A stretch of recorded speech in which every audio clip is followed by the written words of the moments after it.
Sen 2, Bapak Ibu pimpinan OPD, yang hadir langsung ataupun yang mewakili, kami terundang untuk membawakan materi ini. Sebenarnya tidak terlalu siap, tapi Dukcapil dan statistik itu cuma dibatasi pagar tembok, jadi tidak enak kalau tidak mau hadir. Mungkin itu lanjut. Sesuai materi, jadi tema yang diberikan kita memang kita agak luas, jadi saya mengambil kesimpulan membuat materi terkait dengan tugas kami sebagai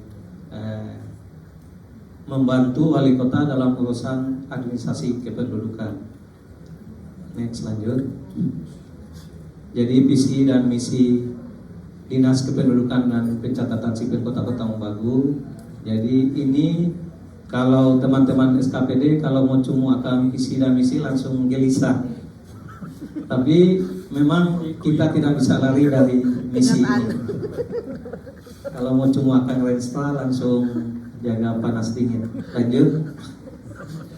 Jadi administrasi kependudukan sesuai amanat Undang-Undang Nomor 23 Tahun 2006 tentang administrasi kependudukan pasal 1 ayat 1 yang sebenarnya telah dirubah dengan Undang-Undang 24 Tahun 2013 tentang administrasi kependudukan adalah rangkaian kegiatan penataan dan penertiban dalam penerbitan dokumen dan data kependudukan melalui pendaftaran penduduk, pencatatan sipil, pengelolaan informasi administrasi kependudukan, serta pendayagunaan hasilnya untuk pelayanan publik dan pembangunan sektor lain.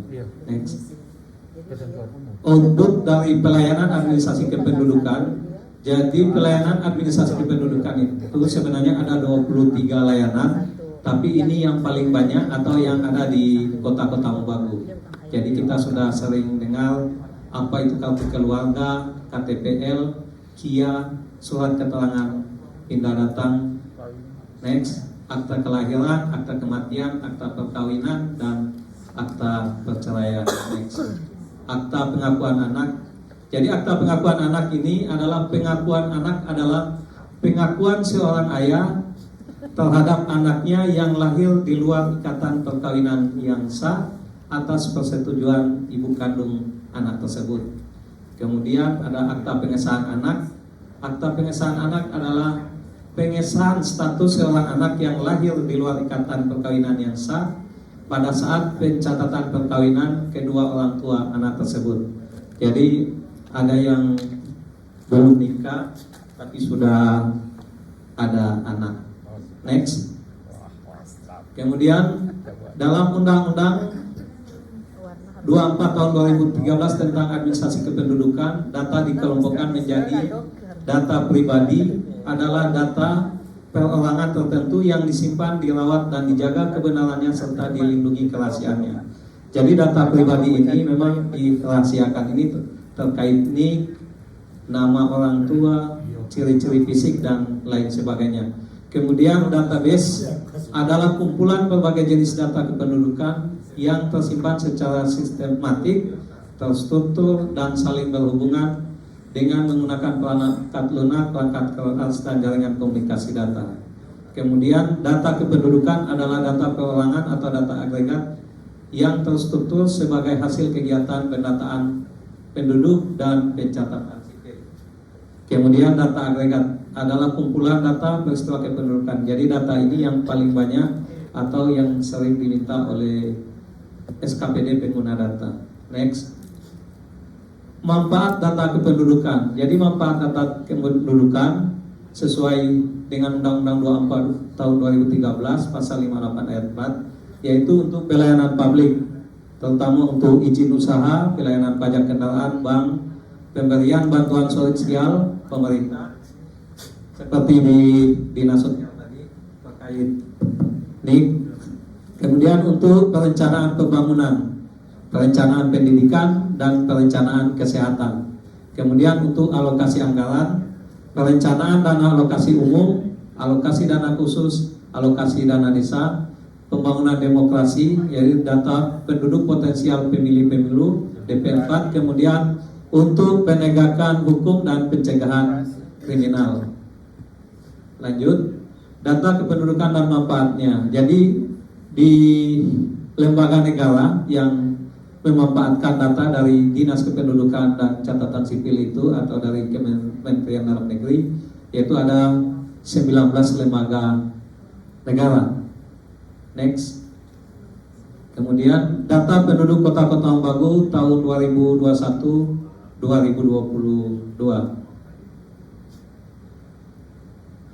Data penyebaran penduduk Kota Ambagu tahun 2002, mohon maaf ada salah ketik, yaitu Kecamatan Kota Ambagu Selatan 33.171 jiwa atau 26,80%.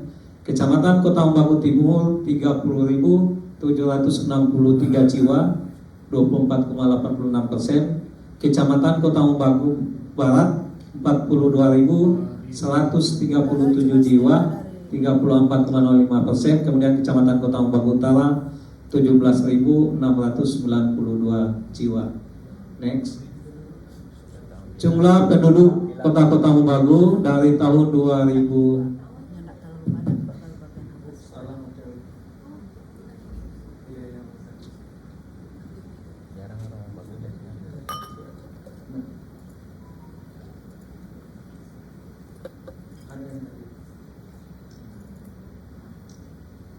ada kesalahan teknis. Jadi tadi data yang sebelumnya kita serahkan 2027 sampai 2021 ganti 2028 sampai 2022 semester 1.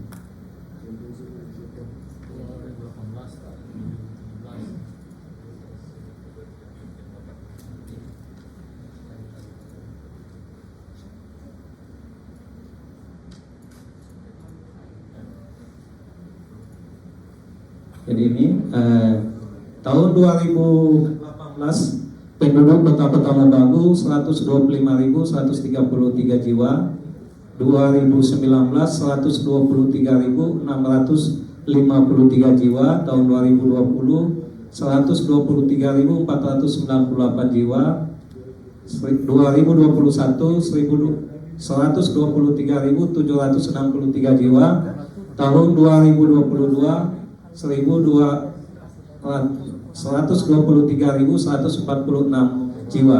Jadi data ini sampai data 2022 semester 1. Jadi kalau melihat dari data ini ada pengurangan jumlah penduduk Kota Ambagu sekitar 600 jiwa dari data per 31 Desember 2021 sampai dengan semester 1 2022 ada pengurangan 600 jiwa. Kemudian grafik penduduk per kecamatan di kota-kota Ambagu, next saja. Nah, lanjut. Kemudian grafik penduduk Kota Ambagu berdasarkan jenis kelamin. Jadi untuk jenis kelamin tahun 2022 ini laki-laki 63.287 jiwa, kemudian perempuan 59.859 jiwa. Jadi masih laki-laki yang lebih banyak. Jangan dulu cari dua. Coba tengok belakang gua. Lanjut. Coba tengok kedua ini lagi. Lanjut, kemudian grafik jumlah penduduk Kota Ambagu berdasarkan kelompok usia. Jadi untuk tahun 2022 yang paling data yang paling terkini, anak-anak di usia 0 sampai 17 tahun 29.279 jiwa, kemudian 17 tahun ke atas 93.867 jiwa, yang 93.867 jiwa ini adalah usia yang wajib ber-KTP. Kemudian yang 29.209 ini anak-anak yang dapat diberikan KIA, kata-kata identitas anak. Next. Kemudian jumlah penduduk Kota Ambagu berdasarkan agama. Jadi tahun 2022 Islam 105.077 jiwa, Kristen 16.026 jiwa, Katolik 1.361 jiwa, Hindu 501 jiwa, Buddha 160 jiwa, kemudian penganut kepercayaan 1 jiwa. Next.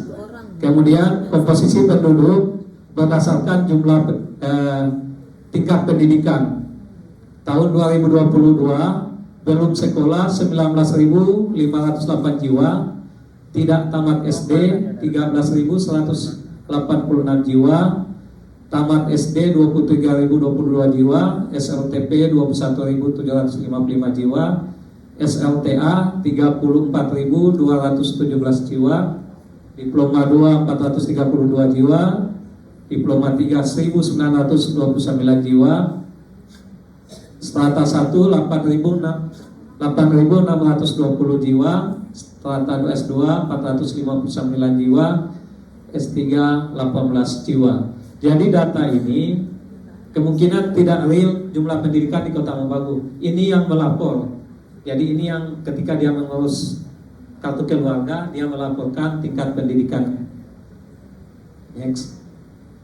Proses mendapatkan akses data dan pemanfaatan data kependudukan. Next.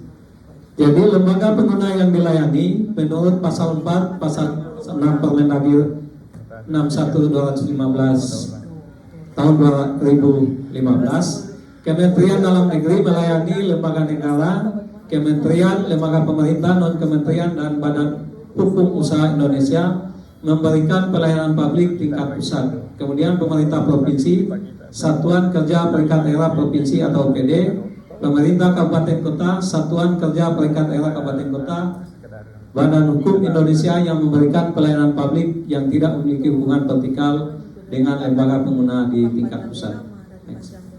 Kemudian entitas tunggal pemegang hak akses menurut pasal 79 pasal 86 Undang-Undang 24 tahun 2013, yaitu Menteri Dalam Negeri, yang kemudian didelegasikan ke Dirjen Dukcapil di pusat, yaitu hak akses P3 selingkup di Dirjen Dukcapil, hak akses lembaga pengguna di tingkat pusat, kemudian didelegasikan ke Gubernur terkait hak akses penyelenggaraan provinsi, hak akses lembaga pengguna di tingkat provinsi, dan didelegasikan ke Bupati Wali Kota, yaitu hak akses petugas pada instansi pelaksana kabupaten kota, hak akses lembaga pengguna di tingkat kabupaten kota. Untuk Kota Mobagu sendiri sudah 14 OPD yang melaksanakan permohonan akses data dan sementara berproses di Kementerian Dalam Negeri. Insyaallah dalam waktu dekat, sehingga OPD pengguna data dapat mengakses sendiri secara terbatas data administrasi kependudukan. Next. Inovasi yang memerlukan catatan. Next. Jadi ini salah satu inovasi untuk memutakhirkan data simpelkan cepat tuh. Jadi inovasi ini yang menyebabkan atau dampaknya kematian di Kota Mobagu, datanya sekarang update atau langsung terdata, langsung diterbitkan akte kematian. Demikian, wassalamualaikum warahmatullahi wabarakatuh. Mari kita berikan aplaus sekali lagi. Oke Pak, ini menarik sekali Pak. Soalnya banyak sekali